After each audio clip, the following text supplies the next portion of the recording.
Hi friends, welcome to our channel engineer மளிகை கடை. இன்றைக்கி நம்ம இன்ஜினியர் மளிகை கடையில் எதை பற்றின வீடியோ பார்க்க போகிறோம்னா, நம்ம ஹோட்டலில் செஞ்ச கேசரி பற்றியான வீடியோ பார்க்க போகிறோம். புதுசாக பார்க்க ஃப்ரெண்ட்ஸ் நம்ம சேனலை சப்ஸ்கிரைப் பண்ணிட்டு பாருங்கள். நம்ம சேனலில் மளிகை கடை ப்ளஸ் ஹோட்டல் ப்ளஸ் பிஸ்னஸ் ரிலேட்டடாக நிறைய வீடியோஸ் இருக்கும். ஃப்ரெண்ட்ஸ், நம்ம வந்து லாக்டவுனில் ஹோட்டல் வச்சு நடத்தினோம். பழைய சப்ஸ்கிரைபருக்குலாம் தெரியும், புதுசாக பார்க்கவங்களுக்கு தெரிஞ்சுக்காங்க. தனியாக ஒரு பிளேலிஸ்ட்டே கிரியேட் பண்ணியிருப்பேன், இன்ஜினியர் மளிகை கடை ஹோட்டல்னு சொல்லிட்டு. நாங்கள் ஹோட்டலில் பண்ண பிரியாணி, புரோட்டா, மாவு அரைக்கிறது, இட்லி ஆர்டர் எடுக்கிறது எல்லாமே அந்த லிஸ்ட்டில் இருக்கும். நீங்களும் போய் பாருங்கள். ஹோட்டல் வைக்கணும்னு இன்ட்ரெஸ்ட் இருக்க ஃப்ரெண்ட் கண்டிப்பாக நம்ம சேனலை சப்ஸ்கிரைப் பண்ணிட்டு வாட்ச் பண்ணுங்கள். இந்த மாதிரி நாங்கள் ஹோட்டலில் செஞ்ச ரெசிபிஸ் இப்போ நாங்கள் எங்களுக்கு ஆர்டர் எடுத்து பண்ணிகிட்டு இருக்கோம். அப்படி ஆர்டர் கிடைக்கிற டைம் நான் உங்களுக்கு ஒன்று கற்றுத்தரேன். நீங்கள் ஒரு ஹோட்டல் வைக்கணும், தள்ளுவண்டி கடை வைக்கணும்னா கண்டிப்பாக நம்ம சேனலை சப்ஸ்கிரைப் பண்ணிட்டு பாருங்கள். 15 கிலோ பிரியாணி, 2 கிலோ பிரியாணின்னு சொல்லிட்டு நிறைய பண்ணி கொடுத்துருக்கேன். லிங்க்லையும் பிளேலிஸ்ட்லையும் பார்த்துக்காங்க. ஃப்ரெண்ட்ஸ், இன்றைக்கி ஒரு 300 இட்லி ஆடுது. அந்த ஆர்டர் கூட பைனாப்பிள் கேசரி பண்ணி தாங்க நச்சின்னு சொல்லி கேட்டிருந்தாங்க. ரொம்ப பட்ஜெட் ஃப்ரெண்ட்லியாக இருக்கணும், ரொம்ப காசு வேண்டாம் அப்படின்னாங்க. சரின்னு சொல்லிட்டு அவங்களுக்கு ஒரு பட்ஜெட் ஃப்ரெண்ட்லியான கேசரி தான் நீங்கள் பண்ணி கொடுக்க போகிறோம். கல்யாண வீட்டில் பண்ணுற ரிச்சான கேசரி வேறு மாதிரி பண்ணணும் ஃப்ரெண்ட்ஸ். அது நான் உங்களுக்கு வரக்கூடிய வீடியோவில் நான் பண்ணி காமிக்கேன். கண்டிப்பாக வெயிட் பண்ணி பாருங்கள். அந்த கேசரி செம டாப்பாக செம சூப்பராக வரும். கொஞ்சம் செலவு அதிகமாக இருக்கும். இன்றைக்கி நம்ம 1.5 கிலோ ரவையில் கேசரி பண்ணுறோம். சரிங்களா, 1.5 கிலோ ரவையில் எவ்வளோ பேர் சாப்பிடலாம்னா, ஒரு 80லேருந்து 100 பேர் சாதாரணமாக ஒரு கரண்டி வச்சு சர்வ் பண்ணால் அவங்களுக்கு சரியாக இருக்கும். இப்போ நம்ம நட்ஸு, சரிங்களா, முந்திரி பழம் 50 கிராம், முந்திரி பருப்பு 50 கிராம், 2 50 கிராமாக பொன்னிறமாக வறுத்து எடுக்கிறோம். அதே மாதிரி முக்கியமாக அடுப்பு, அதாவது ஃபயரை கரெக்டாக மெயின்டைன் பண்ணணும். நல்லா கிண்டதுக்கு நல்லா பெலன் இருக்கணும். அந்த ரெண்டில் ஏதாவது ஒன்று சொதப்பிட்டுனா சிக்கலாயிரும். இப்போ நான் தீ பாருங்கள், ரொம்ப மிதமான ஹீட்டில் தான் வச்சுருப்பேன். ஸ்டார்டிங்லேயே நான் உங்களுக்கு கீழே கட்டையை தான் நோண்டிகிட்டே இருந்திருப்பேன். அதை நீங்கள் பார்த்துருப்பீங்க. அடுப்பு ஃப்ளேம் அதிகமாக இருந்தால் கட்டையை வெளியே எடுக்கணும், உள்ளே எடுக்கணும். ஏன்னா நீங்கள் கொஞ்சம் மிஸ் பண்ணிட்டீங்கன்னா ரவை வறுக்கும் போச்சில் கரிஞ்சிரும், நட்ஸு கரிஞ்சிரும். ஏதாவது கரிஞ்சிட்டுனா அப்புறம் நீங்கள் ஆர்டர் எடுத்து பண்ணுறப்போ அது ரிஸ்க் ஆயிரும். அதனால் கண்டிப்பாக இந்த இது பாருங்கள், எவ்வளோ இருக்குது பாருங்கள், தீயே இல்லை, லைட்டாக தணலில் தான் போட்டு வறுத்துருக்கேன். இப்போ அடுத்து ரவை வறுக்க போகிறேன். சரிங்களா, ரவை 1.5 கிலோ, 1/2 கிலோ பாக்கெட்டில் 3. உங்களுக்கு அளவு எல்லாமே நான் டிஸ்கிரிப்ஷனில் கொடுக்குறேன். இப்போ நான் யூஸ் பண்ணுறப்போ நான் உங்களுக்கு எவ்வளோ சேர்க்குறேன்னு சொல்கிறேன். சரிங்களா, அதில் உங்களுக்கு எந்த கன்ஃபியூஷனும் இருக்காது. தெளிவாக பாருங்கள். அந்த ஒரு பக்குவத்தை கரெக்டாக மெயின்டைன் பண்ணாலே போதும், கேசரி சூப்பராக வந்துடும். ஏன்னா இப்போ நீங்கள் ஒரு ஹோட்டல் வச்சுருக்கீங்கன்னா ரொம்ப செழிப்பான கேசரி கொடுக்க முடியாத கஸ்டமருக்கு. சரிங்களா, அந்த பட்ஜெட்டுக்குள்ளே தான் எல்லாமே பண்ண முடியும். இது ஒரு பட்ஜெட் ஃப்ரெண்ட்லியாக இருக்கும். நீங்களே உங்கள் வீட்டு ஃபங்க்ஷனுக்குலாம் பண்ணால் அந்த மாதிரி கண்டிப்பாக ட்ரை பண்ணுங்கள். இப்போ அதே மீதம் இருந்த டால்டா நெய்யிலேயே ரவை 3 பாக்கெட்டை போட்டு நல்லா வறுக்கணும். சரிங்களா, நல்லா அப்படியே பொன்னிறமாக கிண்டிக்கிட்டே இருக்கணும். லேசாக கிண்டுறதை விட்டாலும் அடியில் கருப்பு கலரில் மாறும். அதனால் அதுக்கு ஏற்ற மாதிரி நல்லா நீங்கள் பக்கத்தில் நின்று கிண்டிக்கிட்டே தான் இருக்கணும். இப்போ இந்த ரவை கூட நம்ம ஏலக்காவும் கிராம்பும் எடுக்க போகிறோம். என்ன குவான்டிட்டியில் எடுக்க போகிறோன்னா, 1 கிலோ ரவைக்கு 15 ஏலக்காய், 10 கிராம்பு எடுத்துக்காங்க. சரியா, ஏலக்காவோட சைஸை பொறுத்து கூட்டி குறைச்சி எடுத்துக்காங்க. நான் இப்போ 12 ஏலக்காய், நல்ல பெரிய ஏலக்காவும் ஒரு 8 கிராம்பும் எடுத்திருக்கேன். சரிங்களா, இது கூட சேர்த்து தான் வறுக்கணும். தனியாக ஆயிலில் போட்டு அந்த மாதிரிலாம் வரக்கூடாது. இது கூட சேர்த்து வறுக்கும் போது நல்லா அந்த வாசனை நல்லா ஸ்ப்ரெட் ஆகும். சரிங்களா, இப்போ ரவை எந்த அளவு வறுக்கணும்னா, ரவா லட்டு செய்யும் போது ஒரு வாசனை வரும் தெரியுமா, நீங்கள் அந்த அளவு ரவை வறுக்கணும். ஒரு வாசனை அப்படியே வரும். அப்படி வந்தோடனே நீங்கள் ரவையை வறுக்கிறது நிப்பாட்டிக்கலாம். ரவை வறுக்கும் போது கண்டிப்பாக கிண்டிக்கிட்டே தான் இருக்கணும்.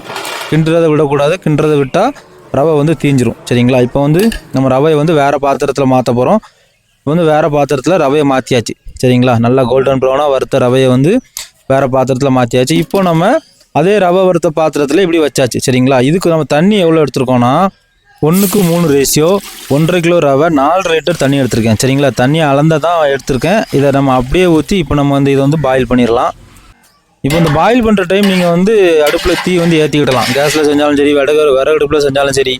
இந்த மாதிரி விறகடுப்பில் செய்யும்போது நமக்கு ஒரு 1 மணி நேரம் கேஸ் மிச்சமாகும். கிட்டத்தட்ட இது ஒரு 1.25 மணி நேரம் ப்ராசஸ். உங்களுக்கு ஒரு 10 நிமிஷத்தில் சுருக்கி எடுத்திருக்கேன். சரியா, தண்ணி நல்லா கொதிச்சு வந்தோடனே பைனாப்பிள் சேர்க்க போகிறோம். எவ்வளோ பைனாப்பிள் வச்சுருக்கேன்னா, கரெக்டாக 3/4 கிலோ பைனாப்பிள். சரிங்களா, இது முள்ளோட வெயிட் 800 இருந்துச்சு. தொலியெல்லாம் சீவி தலையெல்லாம் சீவுறப்போ கரெக்டாக 3/4 கிலோ வந்திருக்கும் பைனாப்பிள். கரெக்டாக 1 கிலோக்கு 1/2 கிலோ கணக்கு. சரிங்களா, பைனாப்பிளையும் போட்டுட்டு லைட்டாக ஒரு 5 நிமிஷம் கொதிக்க விடுங்க. கொதிக்க விட்ட உடனே அந்த பைனாப்பிளும் லைட்டாக அதில் சேர்ந்துக்கிடும். இப்போ நம்ம பைனாப்பிள் எசன்ஸ் விட போகிறோம். பைனாப்பிள் எசன்ஸ் கரெக்டாக 5 ml விட போகிறோம், 2 மூடி. சரிங்களா, இது நம்ம கடையில் ரஸ்னா பண்ணுறது, ஐஸ் பண்ணுறது அதே எசன்ஸ் தான், அதே ஃபுட் எசன்ஸ் தான் சேர்க்குறேன். சரிங்களா, இப்போ எசன்ஸ் வேண்டாம், நான் நேச்சுரலாக பண்ணணும்னா ரவை எவ்வளோ போடுறீங்களோ அதே அளவு பைனாப்பிளை வாங்கி அரைச்சி ஊற்றுங்க. தண்ணி நம்ம 1:3 எடுக்க இடத்துல 1:2.25 எடுங்க. 3/4 அளவு இந்த பைனாப்பிள் மேனேஜ் பண்ணிக்கிடும். ஃப்ரெண்ட்ஸ், இப்போ நம்ம எசன்ஸ் போட்டுட்டு லைட்டாக மூடி வச்சுட்டு இப்போ அடுத்து நம்ம ரவை சேர்க்க போகிறோம். சரிங்களா, ரவையை ஒரேடியாக தட்டிடக்கூடாது. நல்லா தண்ணி கொதிச்சு வந்துட்டான்னு கன்ஃபார்ம் பண்ண பிறகு தான் ரவை சேர்க்கணும். ஏன்னா ரவை சேர்ந்த பிறகு நல்லா கிண்டணும். ஏன்னா ரவை சேர்ந்தோடனே கட்டி பிடிக்கும். சரிங்களா, ரவையை கொஞ்சம் கொஞ்சமாக சேர்த்து அப்படியே கிண்டணும். ரவை போட்டு கிண்டுறப்ப லைட்டாக ரவையை தட்டணும், அப்புறம் கிண்டணும், அப்புறம் லைட்டாக ரவையை போடணும், கிண்டணும். இப்படி தான் நீங்கள் ஃபுல் ப்ராசஸ் பண்ணணும். நீங்கள் மொத்தமாக தட்டிட்டு கிண்டணும்னு நினச்சா முடியாது சரிங்களா. ரவை போட்ட உடனே கட்டி பிடிக்க ஆரம்பிக்கும் லைட்டாக சரிங்களா. அதனால் வந்து நல்லா ரவையை போட்டு கிண்டணும். அதே மாதிரி நீங்கள் கேட்கலாம், பைனாப்பிள் கொஞ்சம் அதிகமாக சேர்த்துருக்கலாமே, நெய் நிறையா சேர்த்துருக்கலாமே, ஆயில் சேர்த்துருக்கலாமே அப்படின்னா, இது வந்து பட்ஜெட் ஃப்ரெண்ட்லியான கேசரி சரிங்களா. ரொம்ப ரிக்வெஸ்ட் பண்ணுறவங்களுக்கு தான் இப்படி பண்ணி கொடுப்போம். ஏன்னா கட்டுப்படி ஆகாது சரிங்களா. மக்கள் அவங்களோட இதை சொல்லுதாங்க, அவங்களுக்கு ஏற்ற மாதிரி சரி நம்மளும் அவங்களுக்கு சப்போர்ட் பண்ணுற மாதிரி தான் பண்ணி கொடுக்கும். ஏன்னா கேசரி வந்து செலவு அதிகம். அடுத்தால நான் உங்களுக்கு அந்த கல்யாண கேசரி பண்ணுறேன், அப்போவுமே நீங்கள் பிரமிச்சிருவீங்க. அப்படி போட்டால் தான் அந்த கல்யாண கேசரி வந்து டேஸ்ட் வரும். ஏன்னா அந்தளவு அதில் ஆயில் சேர்க்கணும், நெய் சேர்க்கணும், அதில் ப்ராசஸே வேறு சரிங்களா. இப்போ வந்து நம்ம வந்து எல்லா ரவையும் தட்டியாச்சு. தட்டிட்டு நல்லா கிண்டணும். நல்லா கிண்டுறப்ப என்ன ஆகுனா ரவை வந்து நல்லா வெந்து வரும் சரிங்களா. ரவை நல்லா வெந்து வரும் பட்சத்தில் நம்ம கிண்டுறப்ப வந்து கட்டி பிடிக்காமல் அது ஒன்போல் ஈவனாக வெந்து வரும் சரிங்களா. அதே மாதிரி தீயை இந்த டைம் பார்த்துக்கிடணும், அடி பிடிச்சிடக்கூடாது. அடி பிடிச்சிட்டுனா ஃப்ளேவரே மாற்றி விட்ரும். அதனால் நல்லா கிண்டிக்கிட்டே தான் இருக்கணும். கிட்டத்தட்ட கிண்டுற ப்ராசஸ் மட்டுமே ஒரு 40 நிமிஷத்துக்கு மேலே இருக்கும். உங்களுக்கு நான் ஸ்டார்ட் பண்ணி காமிக்கிறதுனால உங்களுக்கு கொஞ்சம் பார்க்குறவங்க கூட ஈஸியாக தெரியலாம். கேசரி கிண்டுறப்போ வந்து கிண்டிக்கிட்டே தான் இருக்கணும் பக்கத்தில் நின்று, அப்படின்னா தான் அந்த கட்டி விடுறது வந்து குறையும். இப்போ நல்லா வெந்து வந்துடும். இப்போ ஒரு பபுள் மாதிரி துடிச்சிட்டு பார்த்தீங்களா. அப்படி வந்த பிறகு 50 ml நெய் சேர்க்க போகிறோம் சரிங்களா. இந்த 50 ml நெய் வந்து ஃபஸ்ட்டு ஒரு 50 ml, இப்போ ஒரு 50 ml, மொத்தமே நம்ம 100 ml தான் நெய் சேர்க்குறோம். நான் ஏற்கனவே திரும்பவும் சொல்கிறேன், ஒரு பட்ஜெட்டுக்குள்ளே அடங்குறதுனால தான் நெய் ஆயில் எல்லாம் கம்மியாக சேர்க்குறோம் சரிங்களா. ஆயிலே சேர்க்கல, டால்டா நெய் மட்டும்தான். நெய் உங்களுக்கு தேவையான மாதிரி நெய் கூட கூட்டி ஏற்றி இறக்கி பண்ணிக்காங்க, டேஸ்ட்டு கூடும் ரைட். இப்போ வந்து நம்ம ரவை நல்லா வெந்து வந்துட்டு இப்போ நம்ம சீனி சேர்க்க போகிறோம். பேக்கெட் சீனி 3 கிலோ எடுக்க போகிறோம். நீங்களும் முடிஞ்சளவு பேக்கெட் சீனி எடுங்க, டக்குன்னு அது இலகி உருகி வந்துடும் சரிங்களா. மற்ற மூட்டையிலேருந்து எடுக்கிற சீனி வந்து டக்குன்னு இலகாது.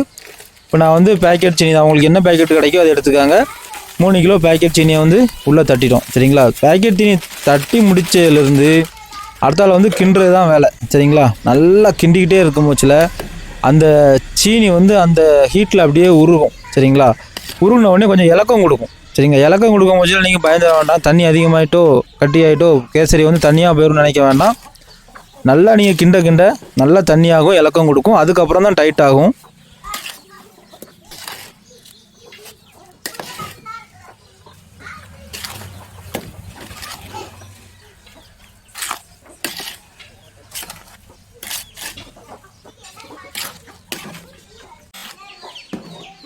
நீங்கள் அப்படியே கிண்டுறப்ப என்ன ஆகுனா ரவை வந்து கொஞ்சம் கட்டி பறித்து கொஞ்சம் பெருசாக பிடிச்ச மாதிரி பிடிக்கும். அப்படியே அந்த கட்டி வந்து குறைஞ்சி என்ன ஆகுனா நம்ம கட் பண்ணி போட்டிருக்கோம்ல பைனாப்பிள், அதை மட்டும் சுற்றி ரவை பிடிச்சிட்டு நிற்கும். அவ்வளோதான். அந்த கட்டி வந்து கம்ப்ளீட்டாக குறைஞ்சிடணும். கேசரி வந்து கட்டி பிடிக்கவே கூடாது. இப்போ லைட்டாக ஒரு 2-3 நிமிஷம் மிதமான ஹீட்டில் போட்டு ஆறின உடனே நல்லா கிண்டுங்க. கிண்ட என்ன ஆகுனா அந்த கட்டி வந்து கம்ப்ளீட்டாக ரவையில் உள்ள கட்டி வந்து போயிடும் சரிங்களா. ஒரு சில இடங்களில் கட்டி பிடிக்கும், சின்ன கட்டி மாதிரி பால் மாதிரி இருக்கும், அது வந்து அப்படியே போய் லாஸ்ட் என்ன ஆகுனா அந்த பைனாப்பிளை சுற்றி மட்டும் தான் கட்டியிருக்கும் சரிங்களா. இப்போ வந்து ஆல்மோஸ்ட் எல்லா ஸ்டேஜும் முடிஞ்சிட்டு சரிங்களா. அவங்க ஸ்பீடு பண்ணி காமிச்சிருக்கேன், கிட்டத்தட்ட ஒரு 3/4 மணி நேரம் வேலை. அதுக்கப்புறம் வந்து முந்திரி நம்ம வறுத்து வச்சதை அப்படியே சேர்க்க போகிறோம். சேர்த்திட்டு ஒரு 2-3 பரட்டி திரும்ப லைட்டாக அப்படியே அடுப்பில் வச்சுட்டு இறக்க போகிறோம். இப்போலாம் அடுப்பில் வைக்கப்போ தீயே இருக்கக்கூடாது, ஒன்லி தண்ணல் மட்டும்தான் இருக்கணும் சரிங்களா. கிண்டி விட்ட உடனே இப்போவே உங்களுக்கு பார்த்தா தெரிஞ்சிருக்கும்னு நினைக்கிறேன். ஃபஸ்ட்டு கிண்டுறப்போ அந்த ஒரு மாதிரி பாலாக நல்லா தெரிஞ்சிருக்கும். இப்போ உங்களுக்கு ஆல்மோஸ்ட் அந்த பாலே தெரிஞ்சிருக்காது, எந்த கட்டியுமே கிடையாது சரிங்களா. அந்த டார்க்காக எல்லோவாக தெரிகிறது வந்து பைனாப்பிள். அந்த பைனாப்பிள் வந்து கொஞ்சம் ரவையை அப்படி இழுத்து வச்ச உடனே அப்படி பார்க்க அப்படி தெரியும். அதை உங்களுக்கு தனியாகவும் எடுத்து காமிக்கிறேன். இப்போ வந்து நம்ம கேசரி வந்து ரெடி ஆகிட்டு நம்ம எடுத்து காமிக்கிறோம் பாருங்கள். அந்த பைனாப்பிளோட கட்டி தான் நமக்கு வந்து அப்படி திட்டாக தெரியும் சரிங்களா. அதனால் அது வந்து கட்டி அப்படிலாம் நினச்சி எதுவுமே நினைக்க வேண்டாம்.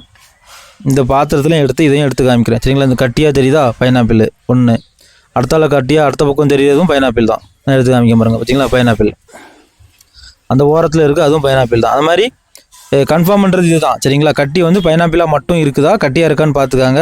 இப்போ வந்து நம்ம பைனாப்பிள் கேசரி ரெடி ஆகிட்டு இறக்கி வச்சிடலாம் சரிங்களா. இறக்கி வச்சுட்டு உடனே இலைக்கு போயிடக்கூடாது, ஒரு 1/2 hour 1 hour ஆகணும் சரிங்களா. அது வந்து இன்னும் டைட் ஆகும். இப்போ வந்து அங்கே எவ்வளோ குழுன்னு இருந்துச்சு, இப்போ வந்து டைட் ஆகிட்டு பாருங்கள். இப்போ வந்து அந்த இடத்துக்கு போக போகுது, சர்வ் பண்ணுற இடத்துக்கு போக போகுது. இப்போ எடுத்து காமிக்க பாருங்கள். பைனாப்பிள் கேசரி ரெடி சரிங்களா. இந்த கேசரிக்கு நம்ம என்னென்ன பொருள்லாம் சேர்த்தோம், எவ்வளோ செலவாச்சு அப்படிங்கிறத டிஸ்கிரிப்ஷனில் தெளிவாக கொடுத்துருக்கேன். நீங்களும் உங்கள் வீட்டில் ஒரு ஃபங்க்ஷன் வந்துச்சு அப்படின்னா இந்த கேசரி ட்ரை பண்ணி பாருங்கள், ரொம்ப பட்ஜெட்குள்ளே நிற்கும். நீங்களும் எங்களே மாதிரி ஹோட்டல் பிஸ்னஸ் பண்ணுறீங்க, ஆர்டர் எடுத்து ஃபுட் சமைச்சு கொடுக்குறீங்கன்னா அது கூட இந்த கேசரி சமைச்சு பாருங்கள், உங்களுக்கு நல்லா லாபமாக இருக்கும். ஓகே ஃப்ரெண்ட்ஸ், தேங்க்யூ ஃபார் வாட்சிங் இன்ஜினியரிங் மளிகை கடை. மீண்டும் ஒரு தொழில் மற்றும் ஒரு பயனுள்ள வீடியோவில் சந்திக்கலாம்.